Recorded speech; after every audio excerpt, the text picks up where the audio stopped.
Hola, mi nombre es Judith Hernández Tinajero y soy psicoterapeuta, y el día de hoy vamos a estar hablando acerca de salud mental. La salud mental es básicamente el no presentar alguna sintomatología que pudiera hacernos pensar que existe un trastorno psicológico. Básicamente es algo que hay que tener presente, pero que normalmente no es algo de lo que se hable mucho.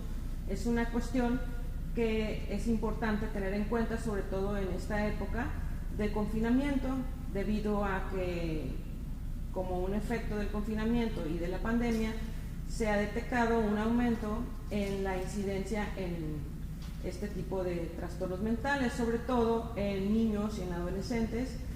No hay una forma, no es como una receta de cocina, no hay ciertas cosas que podamos decir como para aseverar que no se cuenta con una buena salud mental. Sin embargo, cuando detectamos que nuestras conductas o que nuestra forma de conducirnos en la cotidianidad de la vida se ve afectada pueden ser cambio de hábitos, cambio de situaciones tan cotidianas como la cuestión alimenticia, los hábitos de sueño, puede decirse que pudiera haber riesgo de no estar en una homeostasis mental, es decir, con una buena salud mental, por así decirlo. Es importante que sepan qué signos o qué síntomas son detectables en los menores para poder buscar ayuda, ya sea de, algunas personas como psicólogos, psicoterapeutas, trabajadores sociales o personas en el entorno que tengan un poco de conocimiento al respecto. Los efectos psicológicos que se derivan del afrontamiento de las situaciones desconocidas, como la reducción de la actividad social, el confinamiento domiciliario y las vivencias de separación, también aunado a esto al riesgo de contagio y los duelos en los cuales no se han podido vivir adecuadamente. Me gustaría hablar de los trastornos de ansiedad, que son unos de los que más se detonan durante el confinamiento. La ansiedad es una especie de miedo excesivo a situaciones que realmente no están ahí. Pueden ser a situaciones que pasaron con anterioridad o inclusive pueden ser situaciones futuras, pero la característica es una preocupación excesiva por algo que no está sucediendo en este momento. En los menores podemos observar que están tensos, que son aprensivos, que tienen preocupaciones excesivas y sobre todo que son poco realistas las preocupaciones. ¿Sí? Pueden ser como consecuencia de exámenes, pero todo se magnifica, es decir, la consecuencia que esperan es magnificada, es algo muy grande, no les permite dormir, no les permite comer, ¿sí? Y hay preocupaciones también familiares. La verdad es que a menudo describen a estos chicos como nerviosos y en algunas ocasiones presentan dificultad para dormir, debido precisamente a estos pensamientos que los están constantemente teniendo en este estado de ansiedad. Las preocupaciones pueden ser acerca del pasado o pueden ser por imperfecciones menores, ¿sí? Problemas del pasado remoto, reciente, problemas familiares y algunas situaciones que pudieran presentarse pero que en realidad no ameritan ese tipo de reacciones.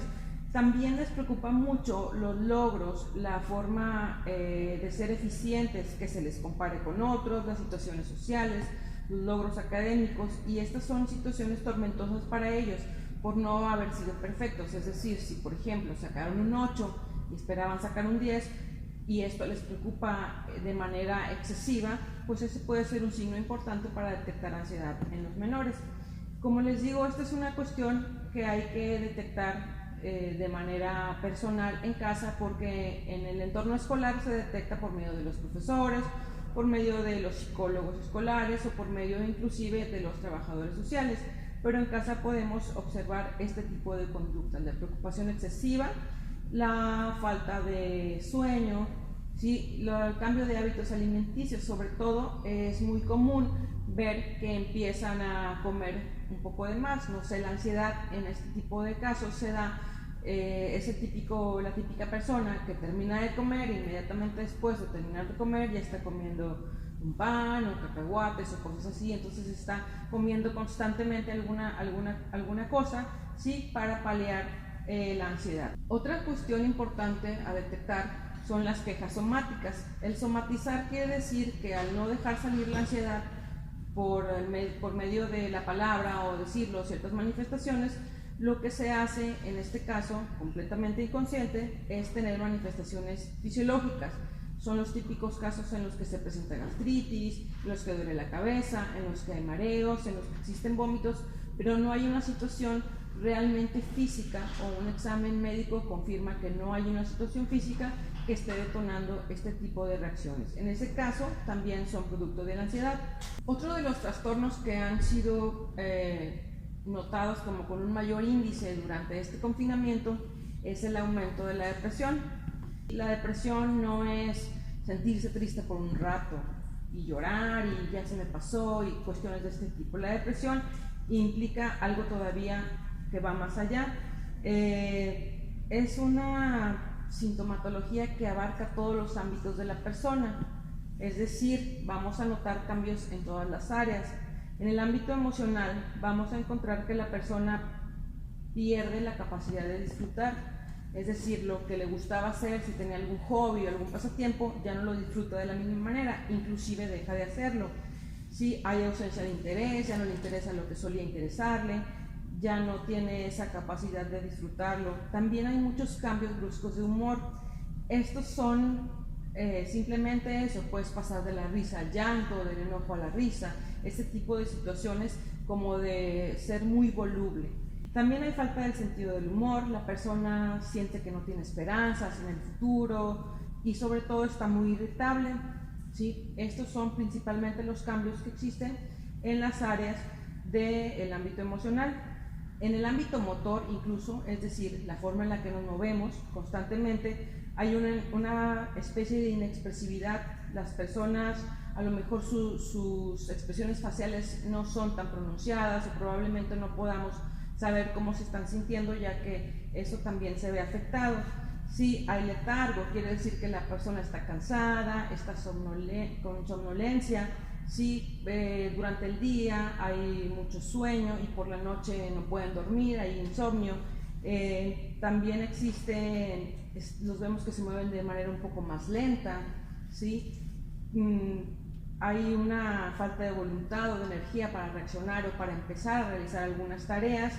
La capacidad de respuesta a los estímulos pues disminuye mucho, ¿sí? La persona se vuelve un poco más torpe y a veces un poco más inquieta. Inclusive podemos notar estos cambios en la forma en la que la persona se mueve constantemente.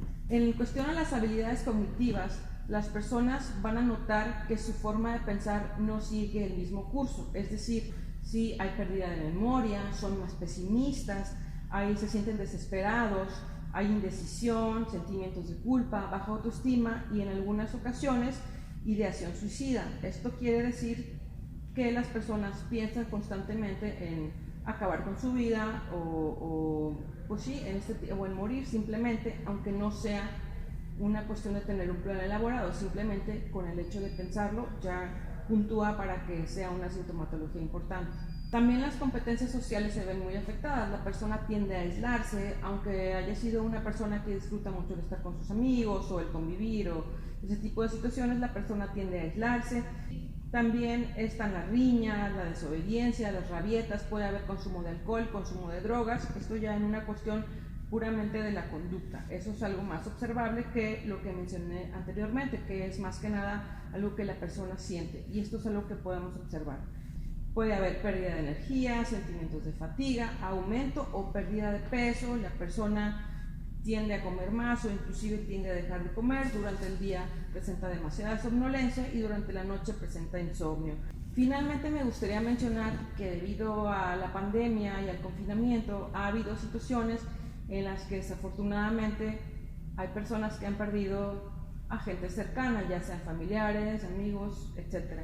Y debido a la incapacidad de poder realizar de manera normal los funerales o ese tipo de situaciones, pues ha habido también una alta incidencia en los duelos no resueltos. Por eso me gustaría hablar un poco acerca de lo que es un duelo. Un duelo es la etapa que sigue a una pérdida importante. Dicha pérdida no tiene que ser solamente por alguna persona. Hay gente que experimenta duelos por haber perdido un trabajo, por haber perdido una casa, por haber perdido cualquier cosa significativa, además de una persona. La primera etapa es la negación. ¿Qué pasa en esta etapa? En esta etapa la primera reacción es decir, no, no está pasando, esto no está sucediendo, no puede ser, no sé, son como las reacciones típicas. Entonces tratamos de negar el hecho, ¿no? La pérdida. La segunda etapa es de negociación con la realidad. Empezamos a hacer tratos con Dios, o si creemos en lo que sea que creamos, una fuerza superior o lo que sea, intentamos hacer esa negociación. Después pasamos por la etapa de la depresión, que se parece mucho a lo que dije anteriormente sobre la depresión. Podemos ver que la persona normalmente no tiene apetito, no tiene sueño o tiene sueño de más, no sé, ese tipo de cuestiones. Se siente deprimida, se siente triste, se siente con desesperanza hacia el futuro debido a la pérdida de la persona, ¿no? O de la situación que haya perdido. Después viene la fase de ira. La fase de ira o de enojo nos ayuda un poco a sobrellevar la etapa depresiva. Es una fuerza que en ese momento nos va a ayudar a superar toda la cuestión del duelo. Finalmente viene la fase de aceptación, que es cuando nosotros ya estamos conscientes de la pérdida que hemos vivido, ¿sí? Y podemos llevar una vida cotidiana relativamente normal, ¿sí? Aunque ya no afectada por todas estas etapas. Y bueno, estas son los trastornos mentales más incidentes durante la pandemia, durante el confinamiento. Y bueno, espero que estas características que he mencionado acerca de la ansiedad, acerca de la depresión y acerca del duelo sean de utilidad para que ustedes en casa puedan detectar estos síntomas en los menores que están a su cargo. Todo esto con la finalidad de poder buscar ayuda, de solicitar ayuda y de generar una salud mental que vaya siendo parte de la cotidianidad de las personas.